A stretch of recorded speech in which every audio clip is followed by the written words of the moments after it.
Hello, thank you all for joining today. My name is Eli Graber. I'm a safety consultant with Spotlight Safety, and today I'm here to talk to you about OSHA 300 record keeping and submission. So, record keeping and reporting. Employers with greater than 10 employees are required to complete an OSHA 300 log, and that gets submitted annually. This is ultimately a record of the scenarios with work-related injuries or illnesses. There are certain low-risk industries that are exempt. Breweries, for example, are not exempt, while scientific research and development usually is. You can always check your NIAX code along with the listed exempt NIAX codes posted by OSHA to determine if that's appropriate for your industry. So in an exempt category, if you do have recordable events occur, you would still want to complete and submit an OSHA 300 log. We'll talk more about that process.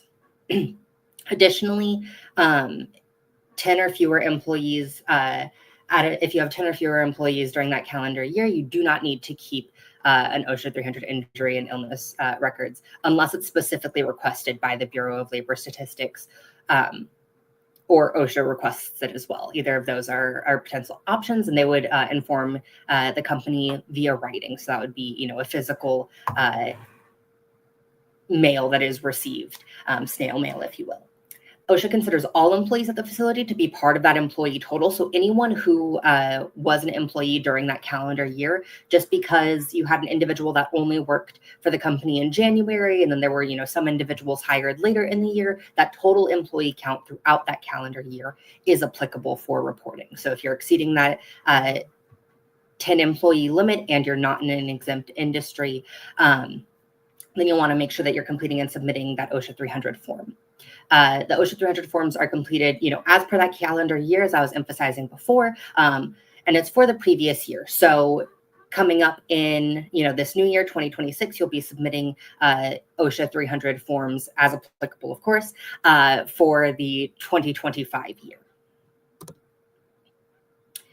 Recordable versus reportable events. So recordable events are work-related injuries and illnesses. These can be things like needle sticks or puncture injuries, especially those with human blood or other infectious materials. This can be loss of consciousness, anything that results in days away from work or restricted work activity, or even, some events might require job transfer within a company.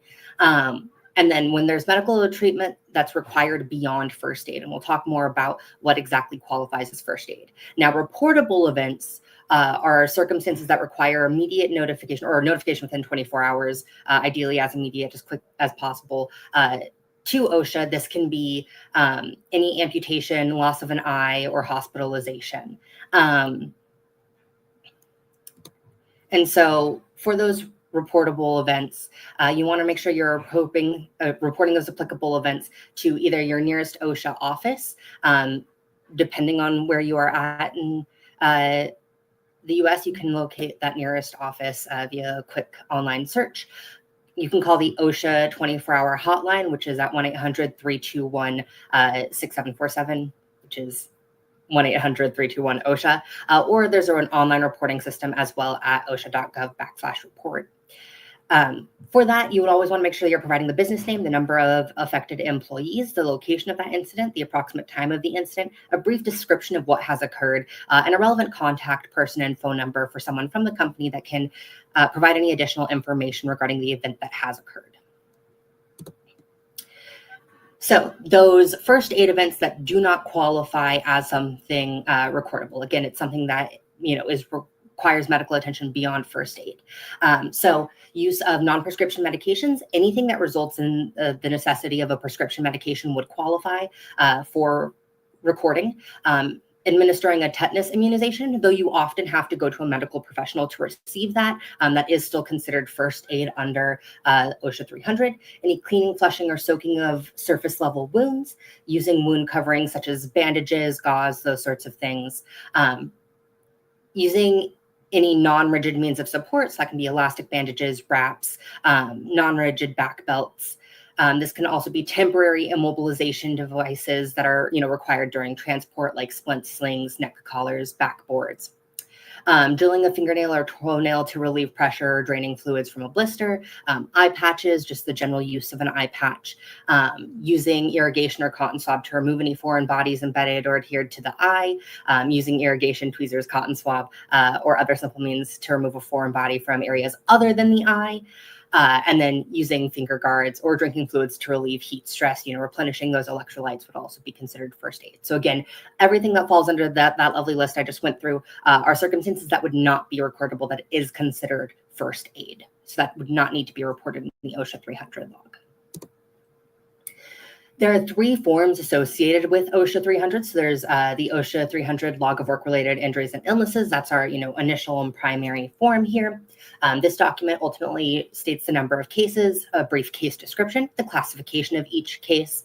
It also identifies days away from work or days with restricted work access. I want to note that when we're talking about days away from work or days with restricted work access, that does not count the day of the event. It would be any subsequent days following that event. And it also has a general identification of the type of injury or an illness. Depending on the screen you're using, you might be able to see this better or worse, but we have like a general injury check. There's also skin disorders, respiratory conditions, poisoning, any hearing loss, and then there's more of a general catch-all for other types of injuries that can be identified. There's also OSHA 300 Form A, the summary of work-related injuries and illnesses. This photo here does identify, the bulk of the information that is on that particular form. There's also additional company information that you would fill out, but this is all of the, other information that would be provided. So it lists the overall number of cases by classification, number of days away from work and any days restricted from work, number of injuries associated with illnesses or injuries by those same types that we mentioned on the previous slide. And ultimately, you want to keep this record on site for 5 years. This needs to be posted in a conspicuous location from February through the end of April for the previous year. So again, that'll be, you would want to have the 2025 log posted for February through April of 2026. And this can be electronically submitted on an annual basis. Then we have our OSHA Form 301, Injury and Illness Incident Report. This goes into more detail regarding the specific injuries and illnesses that have occurred. It has more employee information, follow-up care, who their provider was for that type of care, those sorts of things. You can find fillable versions of each of these forms on OSHA.gov. And so it's really just identifying, was it medical, dental, vision care? Who was that provider? Was there additional follow-up care needed after the fact? One of the things that I want to emphasize about these types of events that can occur is it can also be something that we don't immediately identify as needing to be reported on OSHA 300. Let's say someone slips, doesn't seem like they're hurt, they get up, they shake it off, life goes on, but a couple days later, they realize they are getting some hip pain. They ultimately end up seeing a doctor for that. That would still fall under OSHA 300.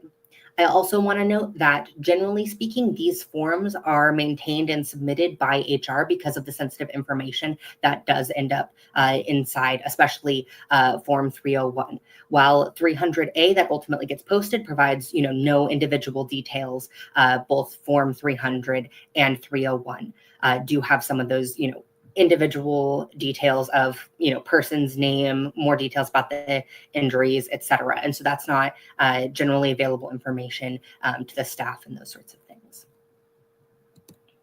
How would you submit that OSHA 300? As I mentioned, we always want to make sure that the type of sensitive information present here is covered, overseen by human resources. Relevant personnel should make an account for the OSHA's injury tracking application where those relevant forms can be submitted.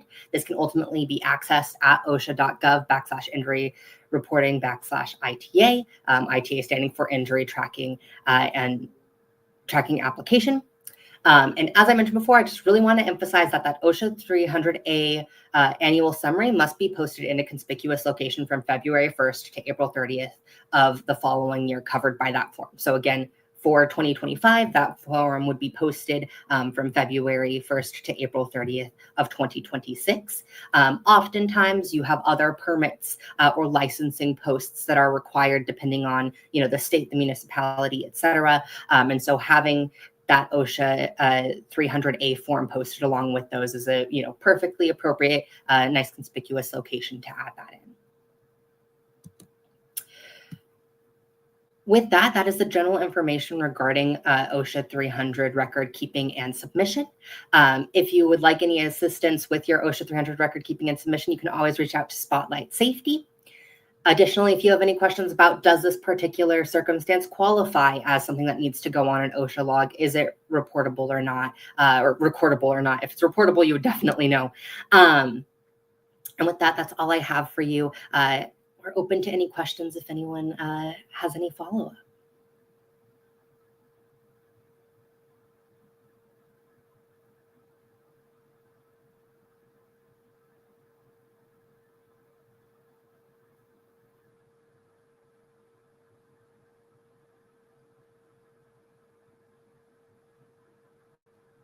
All right, well, it looks like we don't have any questions. Have a great rest of your day.